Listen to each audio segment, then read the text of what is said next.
Hey guys, welcome to a new video. Today we will be putting strings on this acoustic guitar. So the only things that you're going to be needing for this is maybe like a string winder. If you got one of these things, so that's great. If not, it's just going to be a little bit slower. These things don't really cost that much. They're like about, I don't know, $8 or whatnot.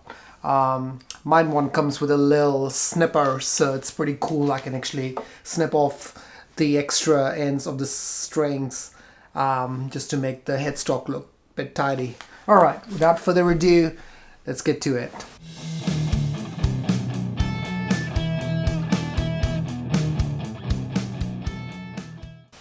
So I always tend to do the low end side first. I don't know, it's just something I'm used to it.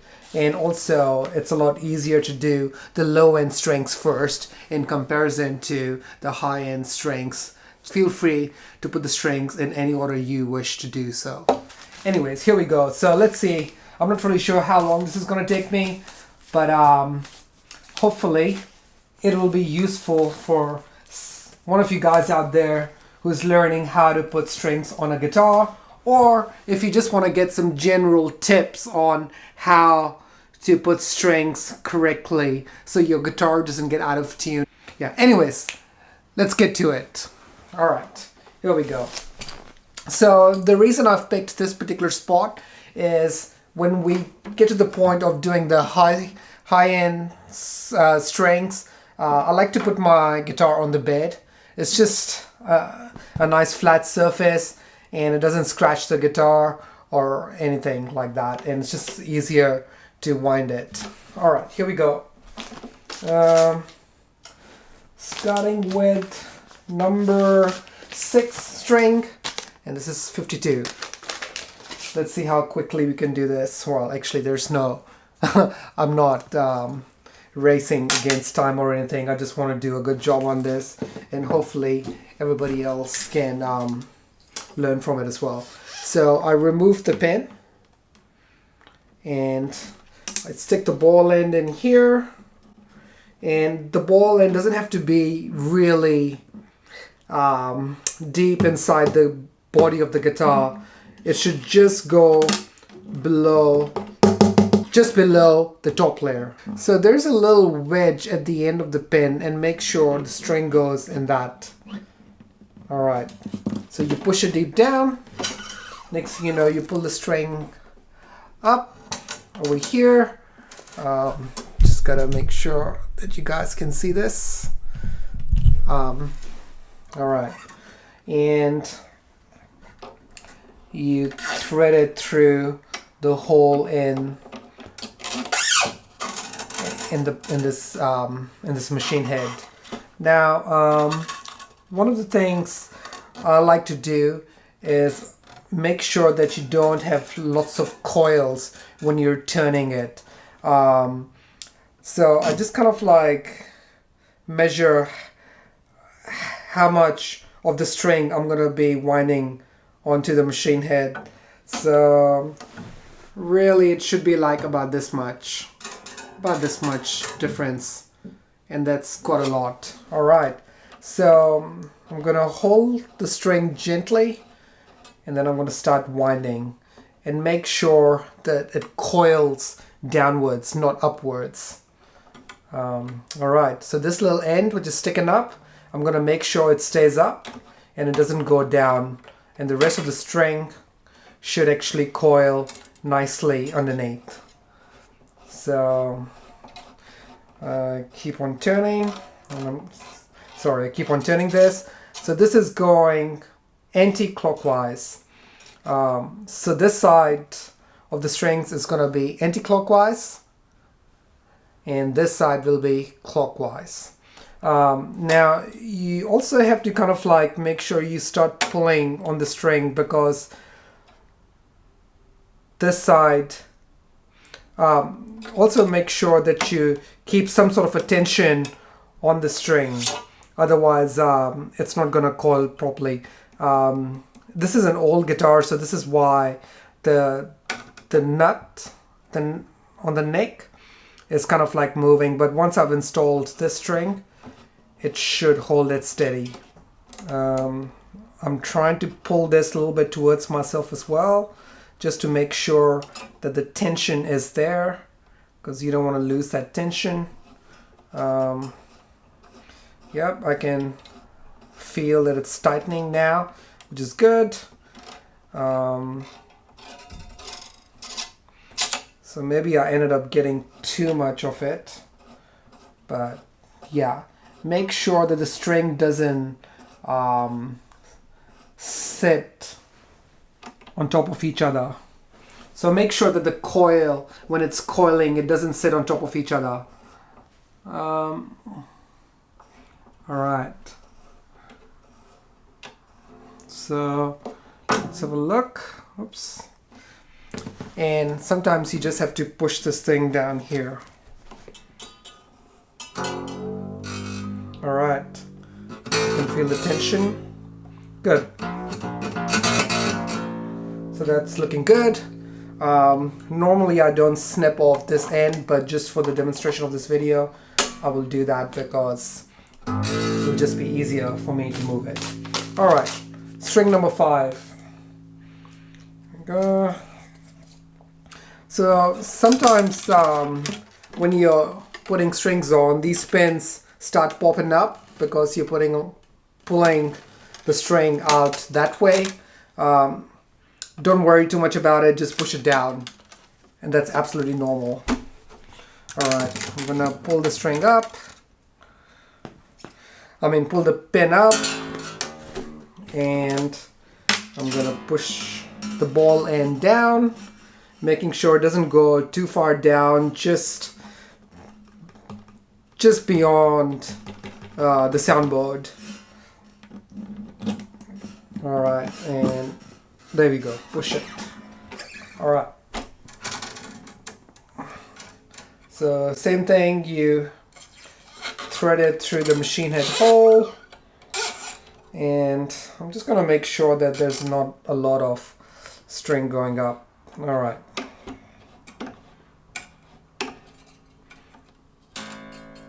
So make sure it's forming a nice coil, and you keep the pressure on here.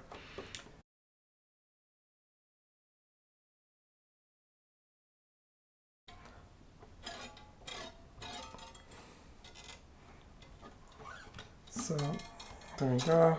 I'm kind of pulling this part of the string towards myself to keep that tension, and making sure that it forms a nice coil.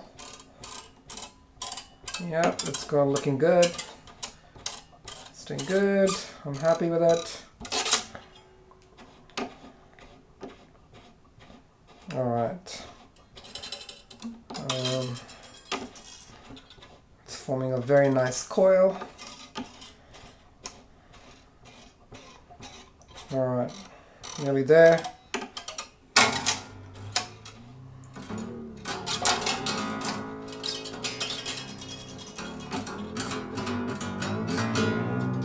So with acoustic guitars, these pins, when you're putting the strings on, always tend to pull up.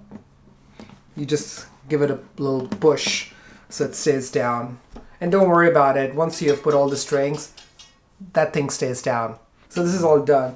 Now, I'm a right-handed person, so this is where I would lay this guitar flat on the bed, because it'll be a lot easier to use the string winder to wind it this way. I'm just gonna push some of these things back so the head is not touching the bed, the headstock that is. Alright, this is string number 3, the G string. Alright, push it down. Same procedure as the other one. The string is in the body of the guitar now. Oh yeah, very important thing. For string 3, 2, and 1, all the high-end strings, make sure you thread the string twice through the machine head hole. Now what that does is it makes sure that your guitar doesn't get out of tune easily. So I'll show you how it's done. And actually for this purpose, it's good to even use a plier. You know, a plier comes in super handy. I'll just grab the plier quickly. All right, brought the little toolbox, and I'm gonna use this little pointy plier. It'll be easier to just pull the string.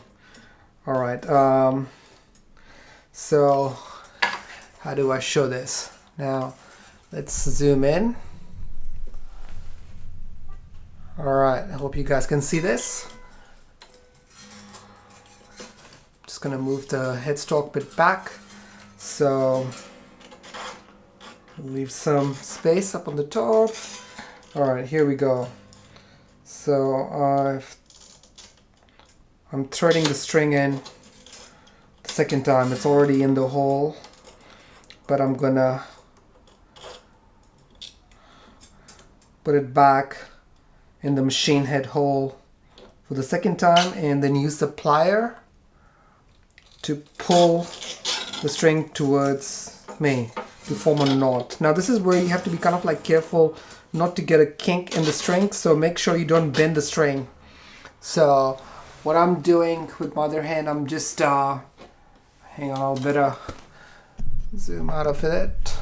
All right, so what I'm doing is that with my left hand I'm pulling the string away from the fretboard, and over here I've kind of like tied a knot. Just make sure you don't pinch the string because it could form a kink and then you're very prone to breaking the string.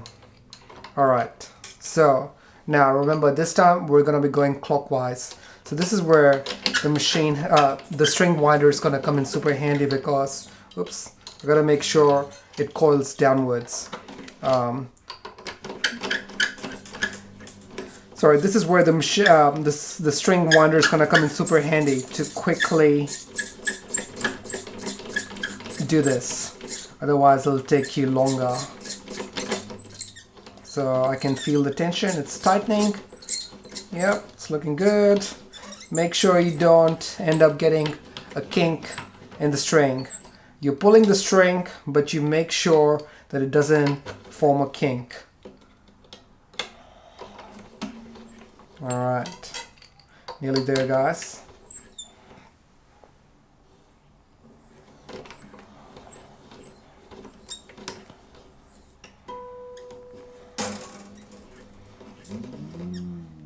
All right, that's the sound I wanted to hear. Cool. Make sure you push the pin down on the bridge and done. All right, slip this end off and we're done with string number 3. All right, string number 2. So you thread it in once and you go around, you loop it, and you thread it in one more time. And this is where you can use now the plier to pull the string towards yourself. Alright, make sure you don't get any kinks, very critical. Alright, and start winding.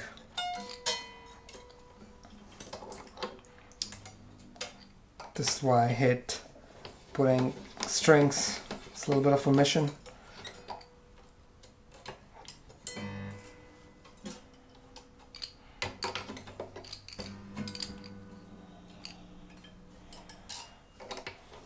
Okay. Sometimes you just have to position your fingers in any possible way to create that tension and pull the string away from the tuning peg so that you could get a nice little coil happening. You'll get the hang of it. Make sure if you're doing it for the first time and don't buy very expensive strings because you could snap it and then you would have wasted 30 bucks on some expensive brand I normally use, I've been using Martin's acoustic guitar strings for ages, but I'm planning on actually buying a set of elixirs for my Takamine guitar. But on this, I got these cheap Ernie Ball strings. They were on special on Amazon, so I purchased them. They're pretty good. I've used them before. They're very bright. So if you're after a bright sound, they're great. I normally use Ernie Ball strings on my electric guitar. I love them, like the regular Slinkies. They're the best. I wouldn't use anything else. But an acoustic, yeah, I think I do want to try out the elixirs. I've heard good things about them. Alright, how's this going? Alright, nearly there. Good sound. Good sound. That's what I wanted to hear. Alright, and the last string. Just gonna snip off this end. So make sure, like, when you put new set of strings on your guitar, let the strings stretch overnight. Most of the time when I've put new strings on a guitar, I do it just before going to bed. And this way I won't miss playing my guitar, and the strings get enough time to stretch overnight, so they don't get out of tune easily. Alright. Alright, same thing again. You loop it in once, and then you loop it in twice, and then you pull the end so it forms a nice little knot. And that's nice and tight. I'm gonna start winding the string clockwise. Make sure it coils downwards. Always make sure it coils downwards. It's tricky doing this on camera actually, because I gotta keep the angle right so that the camera can. Gotta keep the angle right so that you guys can see it. So I'm finding a little difficult, but I'm not gonna change the camera angle now because everything is set on the tripod for this video. Just want to get this over and done with, and we're nearly there. It's going fine. Yep, I can feel the tension.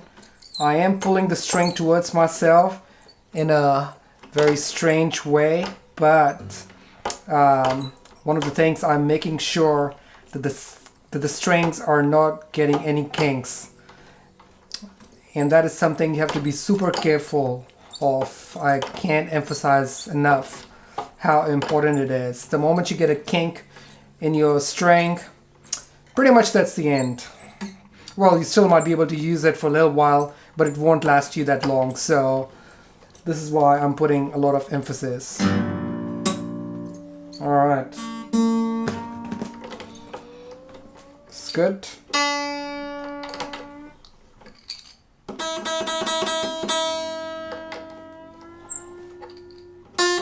Alright, here we go. So if you've got like a full-size dreadnought guitar like this one, make sure you can either go for a medium gauge, but I would just go for a light gauge or extra light. Well, that's it, guys. All the strings have been put on this old guitar. Just let it stretch overnight. You can still play it. It should be fine, but it may get out of tune a lot quicker. But if you leave it stretched overnight, it'll be better. So thank you so much for watching this video. If you're new to my channel, make sure to like, comment, and subscribe. And I'll catch you guys in the next video. Take care. Bye.